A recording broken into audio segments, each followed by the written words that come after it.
여러 차례 전쟁에서 패배하자 해왕은 공손히 예를 갖추고 많은 재물을 써 빼어난 인물을 불러 모았다.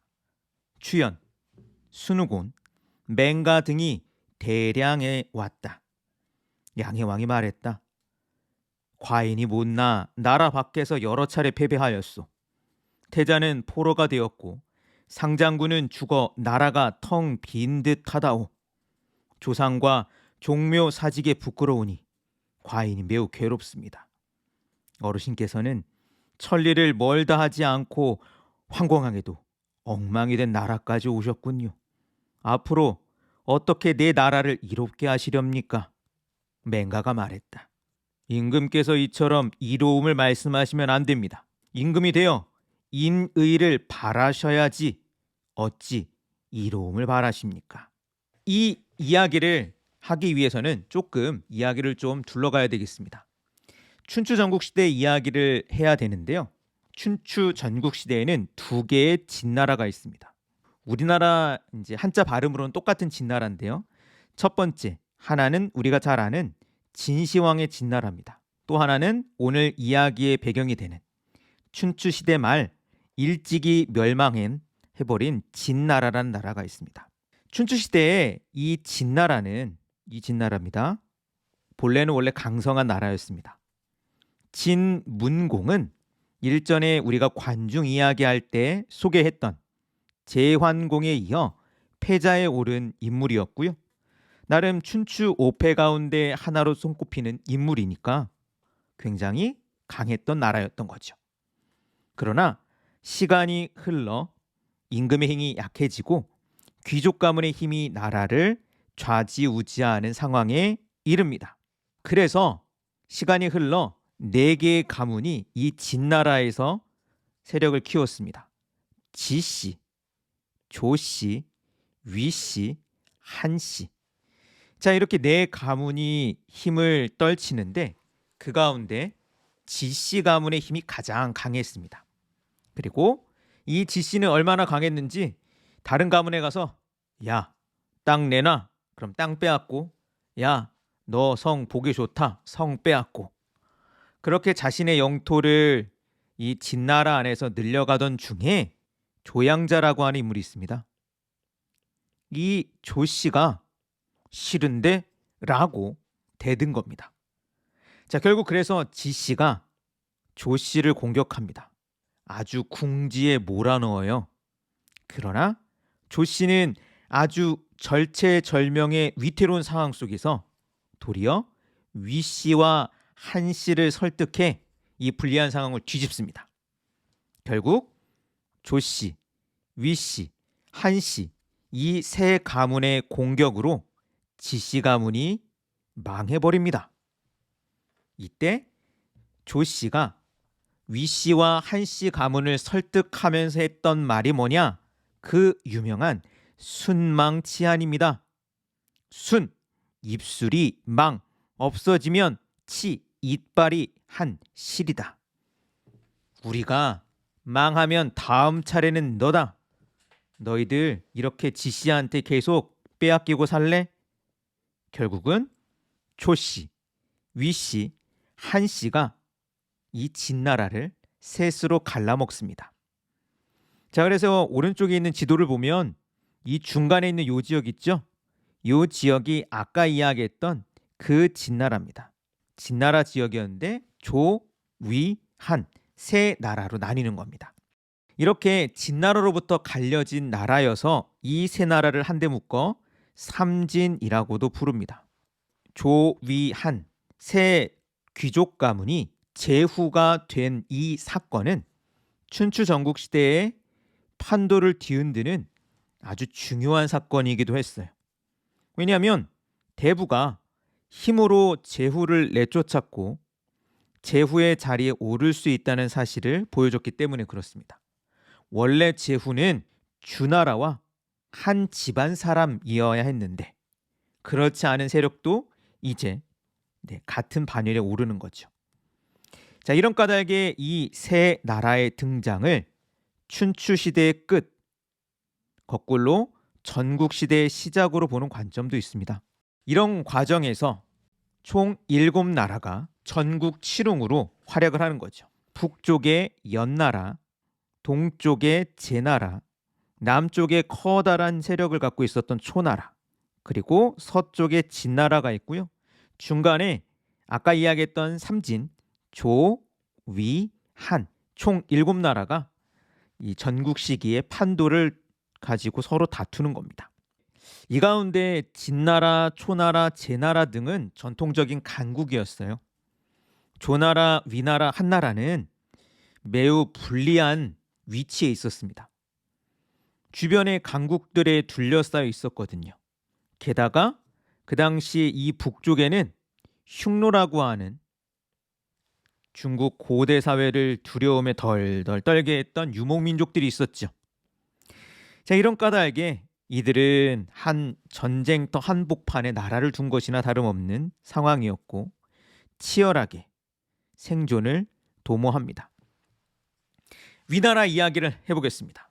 자, 오늘 이야기의 배경이 되는 나라는 바로 이 위나라인데요. 이 위나라 역시 강국들 틈바구니에서 되게 어려움을 겪습니다. 위나라를 세운 위문후의 손자 위해왕 시대에 들어서 특히 힘든 일이 많았어요. 무슨 일이냐?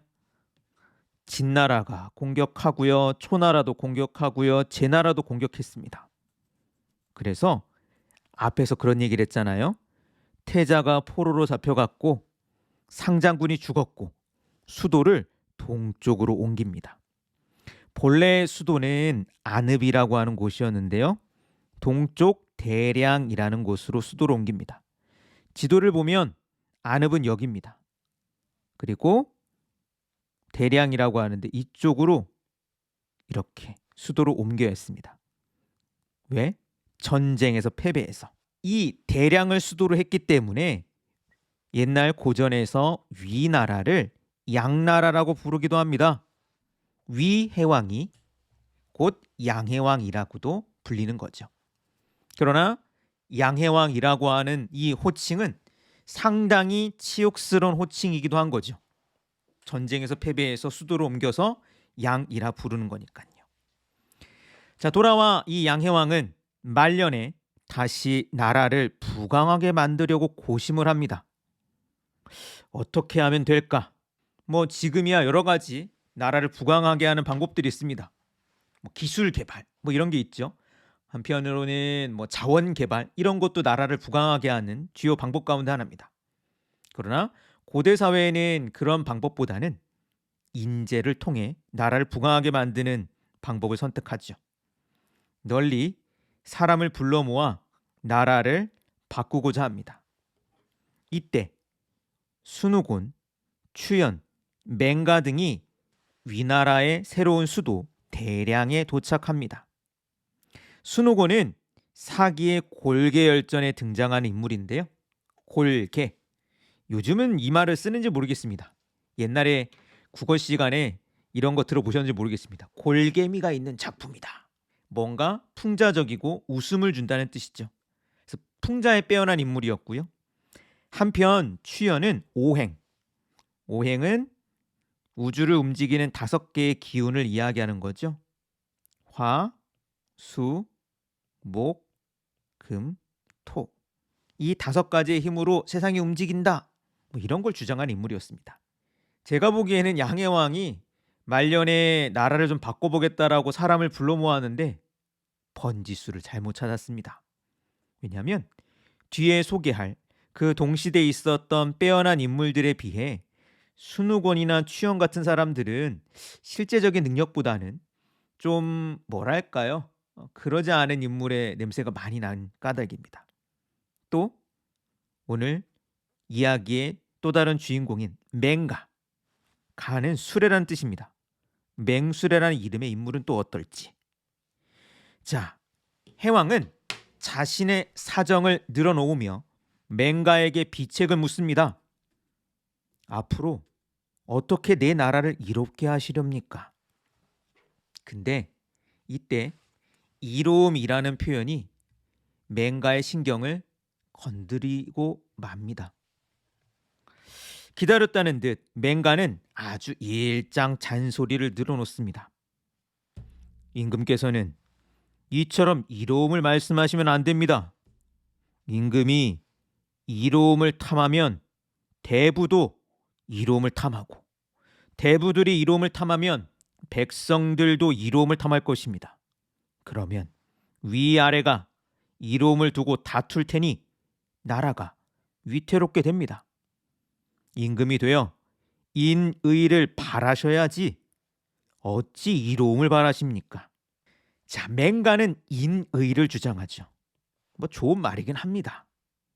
근데 앞에서 제가 장황하게 조금은 그 당시 위나라가 처한 상황을 말씀드렸던 이유가 여기에 있습니다.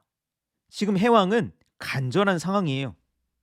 전쟁에서 패해서 나라가 지금 쪼그라든 상황입니다. 그런 상황 속에서 맹가가 인의를 이야기할 때 어떤 표정이었을까요? 해왕은 어떻게든 나라를 부강하게 다시 세우고자 하는데, 그래서 치욕을 씻고 나라를 부강하게 일으키고자 하는데, 맹가는 이상한 이야기를 합니다. 어떻게 보면 자기 스스로 이래도 안 되고 저래도 안 돼서 나름 사람을 새롭게 불러 모아 나라를 맡겨볼 생각에 불러온 거죠. 근데 원론적인 이야기를 하고 있습니다. 예컨대 요즘으로 하면 그런 거죠. 비대위, 비상대책위원회를 꾸립니다. 자, 비상대책위원회 위원장을 모셔왔어요. 근데 그 사람이 이렇게 말합니다. 자, 우리가 이 어려움을 몰아내려면 착하고 선한 마음을 가져야 합니다.